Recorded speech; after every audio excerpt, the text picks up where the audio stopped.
Hi, it's Chris with Riding America MC, and I'm in Louisiana now, but more on that later. I've been neglecting to update everybody on the rest of my trip through Florida. So here we go. Some of the other campgrounds I've been to. I was at Sebastian Inlet State Park on the east coast of Florida. A really nice state park, really big fishing area. If you've been following me, that's where I was when I went to the crab races, which was kind of cool at a local bar. The inlet is where a Spanish fleet in 1715 was uh, wiped out by a hurricane, and it's where the survivor camp and salvage was done. Therefore, it's a big area for metal detecting and treasure hunting in the ocean there. There's a nice little museum that's only $2 right there, and it gives you a nice little film and shows you some of the things that the survivor camp had there. Definitely worth $2. The fleet was really loaded down with treasure for a couple of reasons. One was it had a lot of money and treasure from merchants in the New World heading back to Spain, and it also had the dowry of the Queen of Spain, which the king was very anxious to get home because the queen refused to consummate the marriage until she got it. So obviously very frustrating when the hurricane struck, I'm sure. I did a little metal detecting while I was there and found absolutely nothing, but got some exercise and walked along the beach, and it was very pleasant. Uh, Something I'll probably try again somewhere. The park was very nice, had good showers and everything. The only real problem there were the no-see-ums, and for those that don't know, those are little biting bugs that you can't really see, although some of them were big enough that you could actually see them. But most of them were small enough that they could even get through the screen on the windows of the tent, so you tended to close those up. I got bitten quite a bit. They were very itchy, and it took about a week for all the bites to go away. So if you go there, bring plenty of repellent and be prepared. Right across the inlet is also part of the state park, and there's a really nice little restaurant there that makes great burgers, and I had one of the best beers I had in Florida called Swamp Ape from the Florida Brewing Company. Um, Highly recommend that beer, and if you're in the area, highly recommend that little restaurant. Get yourself a burger, you won't be disappointed. Besides the no-see-ums, the other only drawback was the actual campsite was gravel, which is not the best thing for the floor of a tent. So, would have been much happier with grass or even a pavement to put the camper on. Therefore, I can only give the park only about 2.5 out of 5 campfires because of mostly because of the no-see-ums, but the gravel didn't help either. There was also no Wi-Fi, but they did have Wi-Fi over at the restaurant, so I did go over there and use that quite a bit. Okay, one of the sites I saw in Florida, which was pretty interesting, was near the Nova Campground, now called the Sugar Mill Gardens. It was kind of pretty, a little buggy, but I didn't go there to see the gardens. There's also a remnants of a destroyed sugar mill that was destroyed during Indian War with the Seminole Indians between 1835 and 1842. Mildly interesting, but I also didn't go there to see that. What I really went there to go see, yeah, I went there to go see Bongoland. Bongoland was there from 1948 to 1952, and it was an early attempt at a theme park. It was named Bongo for a large baboon that lived on the property there. Well, Bongoland was owned by Perry Spearber. I may not be pronouncing that properly. Probably not. The first dermatologist in Daytona Beach. The park had a miniature train, a replica of a Seminole village, um, and most importantly, it had prehistoric monsters made by M.D. Manny Lawrence out of concrete, chicken wire, some of which are still there, pictures below to prove it. Kind of fun walking through the place, trying to find those and discovering them. Some of them have some overgrowth around them and all, which makes it kind of fun. But yep, Bongoland, perfectly free place to stop. Check it out if you're ever there.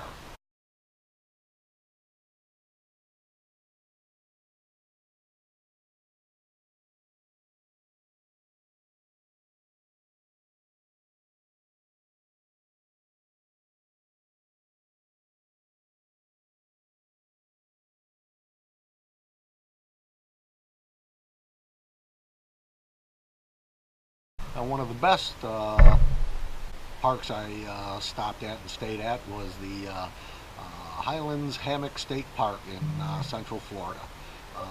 Really pretty area, some of the best trails that I've walked, some good photo ops, um, plenty of wildlife in the area, supposedly even family of bears, which I did not see, but plenty of deer, armadillo, lots of birds of many types, mostly great egrets, which I got some nice pictures of, alligators of course. My favorite trail was the Cypress Swamp Trail, which is a great photo op with cypress trees reflecting off the water, and very beautiful place. Highly recommend stopping at that park, whether you're just there for the day or to do some camping. Also, if you're there, they do have a tram that takes you through some of the areas that you can't normally walk in. The tram is $10, worth the price, because you get to see some areas, and you get a park ranger telling you all about the different flora and fauna on the property. Very helpful park rangers there, willing to talk your ear off about just about anything.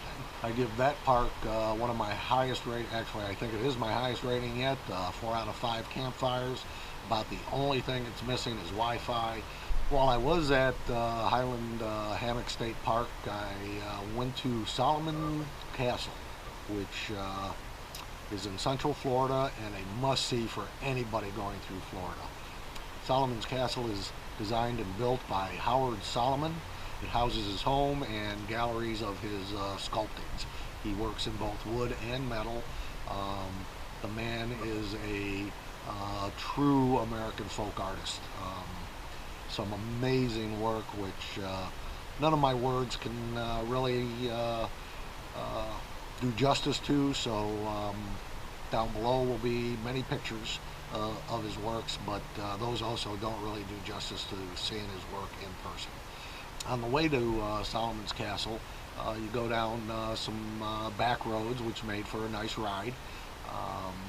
You see several faded, washed out signs telling you you're on your way, that you're on the right path to Solomon's Castle. And you begin to wonder if the place still exists, because the signs are really in poor condition. But eventually you pull into this parking lot, which is really well paved, and there were a bunch of cars there, so obviously a fair amount of go there.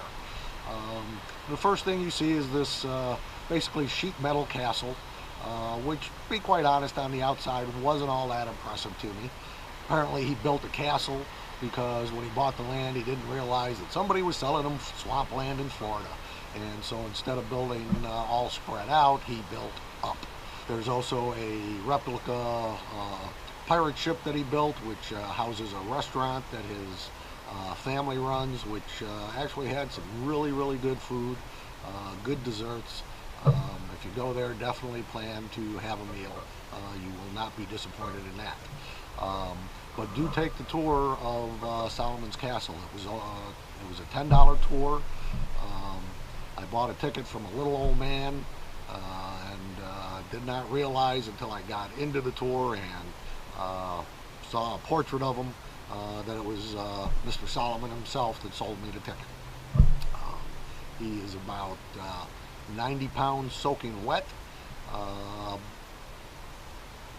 Don't know how old he is, but he looks like an old pirate.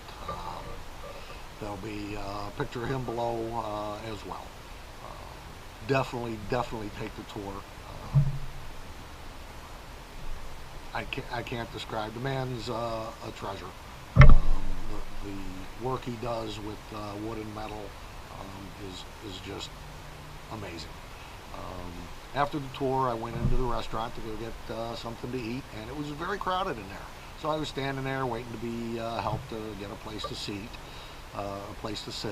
and I hear a voice behind me asking if he could help me, and I turn around, and it was Mr. Solomon himself, and he offered that I sit at his table, where he was having lunch with a retired game warden in the area.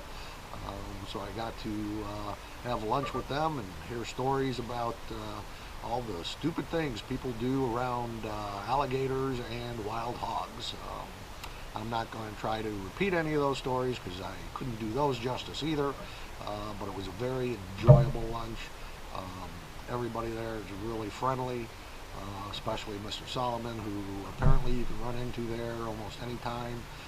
If he's not at the castle itself, he's in one of his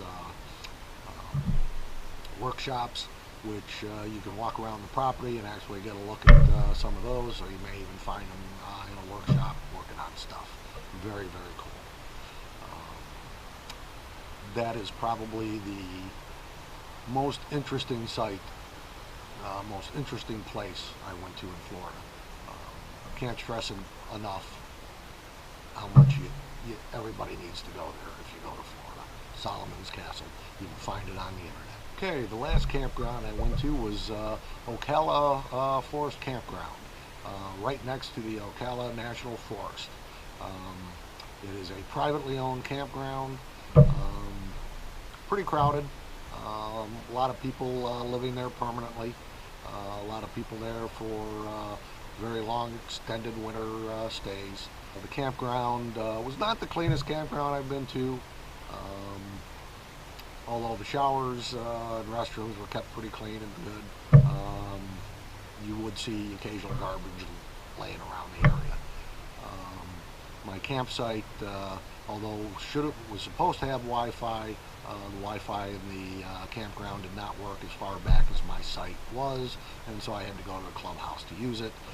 Minor inconvenience, but an inconvenience nonetheless when you're told you have Wi-Fi. I also did not have a picnic table or a fire pit at my campsite, so I can only give Ocala Forest Campground a 2 out of 5 campfires. Everybody was very nice there, but if I am in the area again, I will find another campground to stay at. The National Forest I didn't get to see a lot of because the roads into it were basically all soft sand and not the best thing to ride a street bike into. However, the roads around the park were some of the best riding I had in Florida. The coasts were kind of boring, some nice scenery, but all the roads are perfectly straight on both coasts, and anybody who rides a motorcycle knows that gets a little boring after a while. But around Ocala National Forest, some really nice windy road. I really enjoyed County Road 44, and a lot of the back roads and a lot of the other county roads around there. Lots of good riding. So anybody in the area on a bike, have a good time. The roads were in pretty good condition.